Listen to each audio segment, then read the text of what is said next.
Good day everyone, my name is Emanin Taipin and I would like to share you about the powerful message of the Good Samaritan, Luke 10 verse 29 to 37. So before I start, I would like to share you about the verse. So in verse 30, in reply Jesus said, a man was going down from the Jerusalem to Jericho when he was attacked by a robber. They stripped him of his clothes, beat him, and went away, leaving him half dead.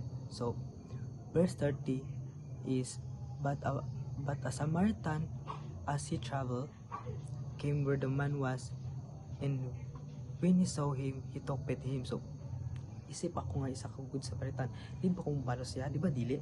So mabalas ko siya about sa pamagi sa pagistorya, painahon istorya, uy kani mali na yung ginabuhat nimo, kuha ni siya, mapriso ka ni, di ba? So ako nga isip ng katao is itagaan mataog tiil, lawas, kamot, di ba? Need ta mo trabaho, need ta makakwarta or need ta man ginabuhi nga dili pamaagi sa dili legal, di ba? Kay nana sa tutanan, di ba? Kalangap tagangin, di ba? So the Good Samaritan is na kay respect, kindness, truthful, di ba? Isip sa katao, isip sa katao. Example, sa eskwelahan, sa instructor is, uy, nakay speech, nakay respeto, good morning ma'am, good afternoon ma'am, good evening ma'am, sir, di ba? Pero pag abot sa gawas, di mo siya ginarespeto, matawag ba naman siya o Good Samaritan, di ba? Dili. So